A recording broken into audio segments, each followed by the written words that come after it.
I've been encouraged by myself, and I always tell people when I meet them, don't give up, and just keep, and you believe everything that everybody else just tells you.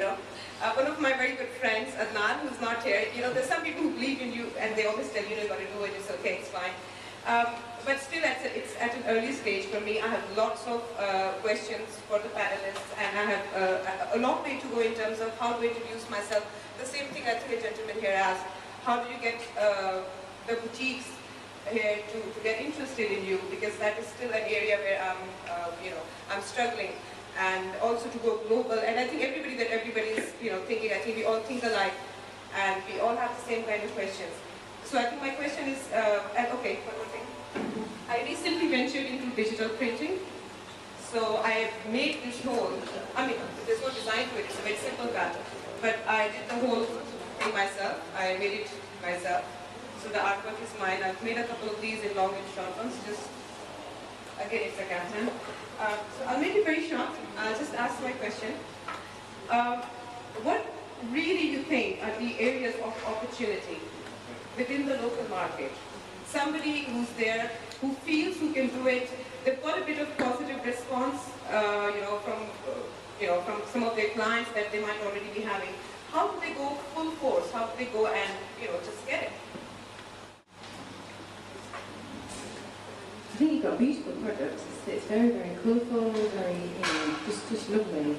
But I think you have got a very niche market. So I think you should probably just focus on that to begin with, and really sort of, trying to maybe look into sort of more of the, like they said, that sort of the tourism aspect, and maybe look at, I can envisage your brand being successful in the Madinat or places like that, where you do have a local sort of presence, but you also have, lots of tourists as well.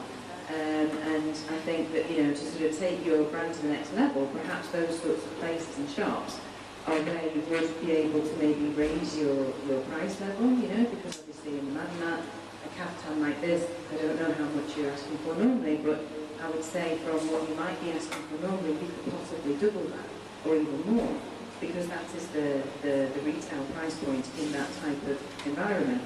As long as obviously your quality, your stitching and everything else is up to the same mark. But I would, I would, with your product and everything that you've got, I think I would look at places like the Madinat or the souk type of environment, which, it's got a mix of local and tourism. So. The moment you said they're free size, I thought about, this would be great if you have, for example, like a Facebook group where mothers and ladies who sit at home would just love to shop online or just have a look and look at all of your products. That's something that, that's basically a location that they can refer to your products and so on. So I don't know if you're considering Facebook or you have a Facebook group basically for people to go and order. I know there are a lot of people who are not so sure about putting their products online. But for example, like my own mother and my own aunt, for example, they're pretty much your target audience because they wear kaftans for gatherings and for Friday gatherings, etc. So it's just a matter of easy access to your own target market, the people the existing audience that you already have. How you can make that easier for them to sell more products and for them to go through the variety that you have whenever you have a new basically collection. That's the advice.